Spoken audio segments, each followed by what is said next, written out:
Hey, Trail Kreitzer at goHUNT. Today I want to run through layers on our new mapping system.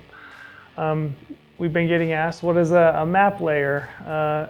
Essentially, a layer is a data set that you can then use to overlay on our maps. It's going to give you some kind of information that's going to be particularly interesting to you as you plan and execute your Western big game hunt. Some of the layers, and I can't name them all because they're extensive, each state is different and they're going to have different layers based on the types of data that we can glean from the different states and the different data sets that we pull from. But some of those data sets and layers that I'm talking about are things like burn layers, species distribution layers. So if you're interested in mule deer winter range in Colorado, we're going to have a layer for that. The unit boundaries is a layer, so if you want to see the units in any given state, you can turn that on and off. States like Wyoming that have different layers for different species, at this point you can now actually overlay two different unit boundaries, maybe for antelope and deer if you want to try to do a combo hunt. People have been asking for that opportunity. Well, there's a way that you can do that now. Some of the other layers, vegetation layers, there's just a wealth of layers that you can use to really help you plan your hunt and execute your hunt and help you be that much more effective when you're out on the ground. With that, I'm just going to walk you through very basically how you access different layers on our mapping platform. For that, I'm just going to go up here. I'm going to click on this icon. As I hover over it, you can see that it says layers on it. So as I select the layer icon, you can see the different states that we offer. For this demonstration, I'm going to click Utah. So I open up Utah, which is my home state. Within the Utah data set here, underneath the flag, I can see the different layers that are available to me. Elevation, fire, land ownership, roads and trails, timber cuts. The units is going to give you the big game units.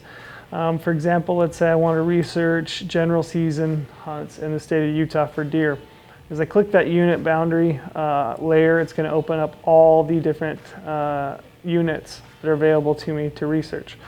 So general season deer, I can click on that. At that point, I'm going to see those layers added to my map. I can now use the back bar to add other layers that I think might be interesting to me in scouting and learning my hunt.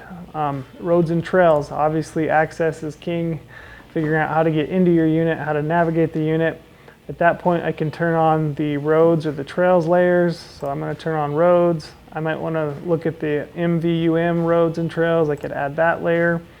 I could add the trails layer, and I can add all those at the same time. Tons of versatility in that. You can add and adjust whatever you'd like to do. At that point, I may want to look at things like fire layer. So I can add that layer. And I have all the different fires that have burned for the last 10 years that I can add those individually. Again, tons of adjustability in this. Something I think is really interesting that I'm going to highlight here, I'm going to turn on this 2018 wildfire layer. At this point up here, I can see I have a transparency file, a drag, if you will. I can pull that back and forth to change the transparency of that layer. I'm going to show you what that looks like here as I zoom in on the map. So I'm going to find a fire area. So it looks like I've got some that have burned down here in 2018 on the Pine Valley unit. You can see I can drag this layer and I can make that as dark or as opaque as I would like to. What that allows me to do is it allows me to overlay that burn layer and still look at the individual areas within that burn scar, kind of see what it looks like. So that's just one example of how you can use your layers. As I said, each one has a transparency. Transparency becomes particularly important when you're looking at land ownership layers, because you want to see what the land ownership is and also the vegetation and the terrain underneath it. So that's particularly important when you're looking at land ownership. But each state, like I said, is going to have different layers available to you. You know, Colorado does an excellent job, and there's tons of information in those, including, like I said, species distribution.